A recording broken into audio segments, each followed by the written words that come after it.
Hey, welcome back Geometry. Tonight we are going to do Chapter 4, Section 2. We're going to be talking about classifying triangles and solving using those classification systems. So a triangle is a polygon with 3 sides. Each side of the triangle connects 2 vertices, which is a vertex. So we know that our vertices are the points that connect the 2 sides. So A, B, and C would be our vertices here. So each triangle has 3 sides. So 1, 2, 3 sides.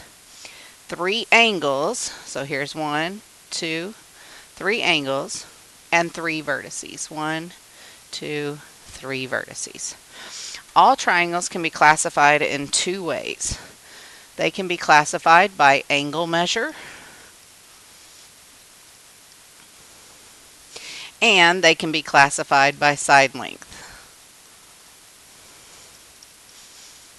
So angle measure and side length are the 2 ways we're going to classify triangles.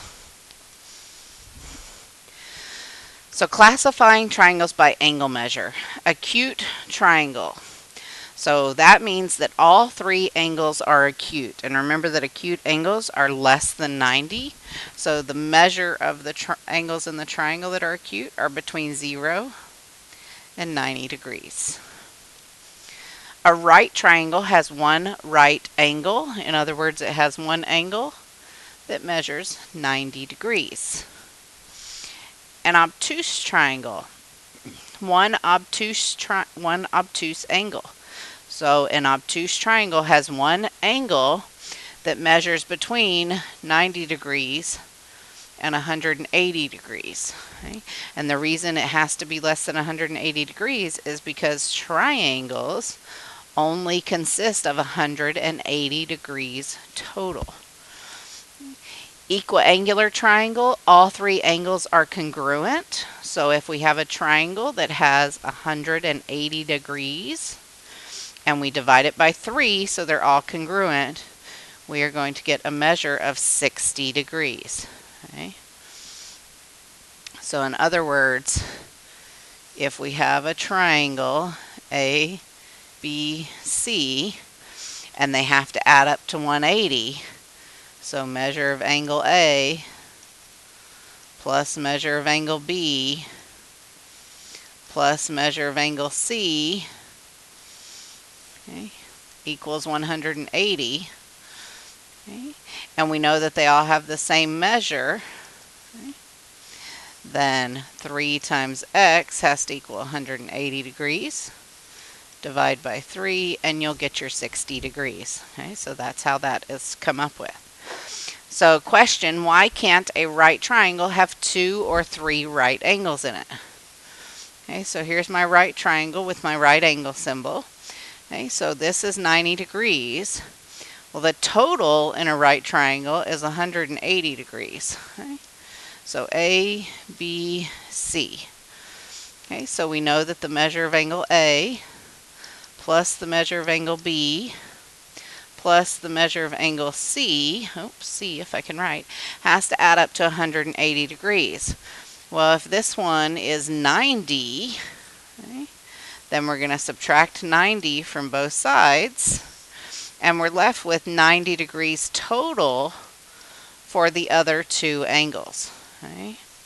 So that is why a right triangle cannot have more than 1 right angle in it, because there's not enough degrees left in the triangle to be able to have another 90-degree angle. And that's the same with obtuse triangles. Okay, you can't have more than 1 obtuse angle because there's not enough total measure angle for the angles, 180 degrees, for there to be more than 1. All right, let's look at classifying some triangles based on angle measure. So we're going to classify triangle EHG. So EHG. So there's our triangle EHG. Notice that triangle H here has a 90-degree angle symbol in it. So this is going to be a right triangle.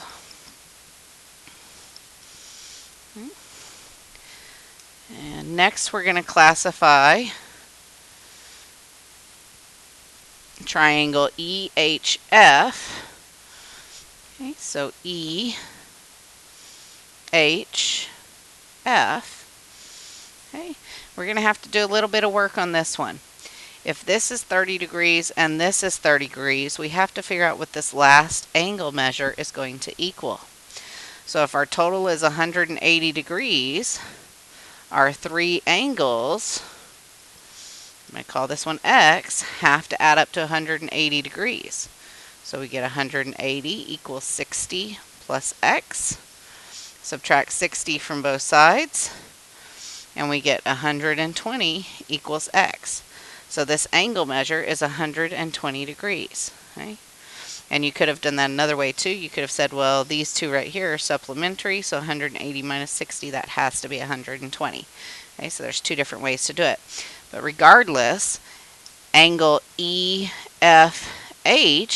is 120 degrees. It is obtuse, so this triangle is an obtuse triangle.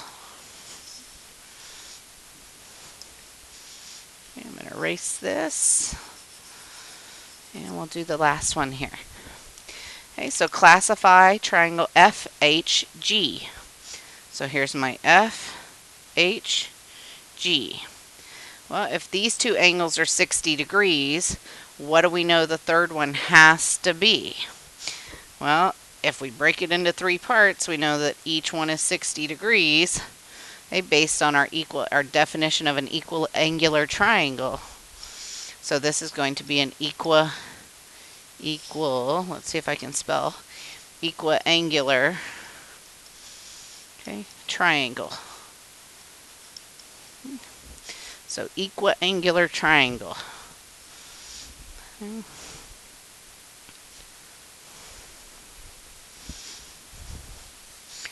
All right, as mentioned before, we can also classify triangles based on side length. So an equilateral triangle means that all sides are congruent, meaning they have the same measure. An isosceles triangle means that at least two of the sides are congruent, so two or more sides are congruent. And a scalene triangle means that no congruent sides, so all the sides have different measures. Okay, and you'll notice here there was a little mistake here. And we used the same triangle as before. That doesn't need to go away. So we're going to use triangle ABC here, triangle ACD here, and triangle ABD here. Okay. All right, so let's classify these triangles. So triangle ABC. So here's A, here's B, here's C. Okay, well, this is 15. This is 15, so at least two sides are congruent. And we have this congruent symbol here and this one here. So we know all three sides are 15 degrees, which means this is, not 15 degrees, sorry, 15 in length, which means this is an equilateral triangle. Next, we're going to take a look at triangle ACD. Okay, so ACD. All right, so there's our triangle. Okay, well, this is 5 degrees. This one we know from our congruent symbols is 15 degrees, and AD is 18 degrees. So none of these measures are the same, which means that this is going to be a scalene triangle.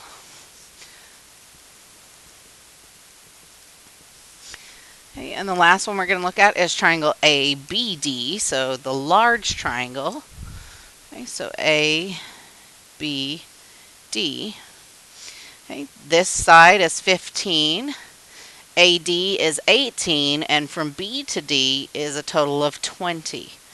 So none of these sides have the same measure.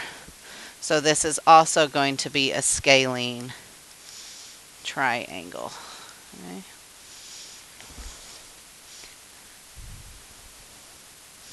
Okay, and now we're going to do an algebra problem based on this information.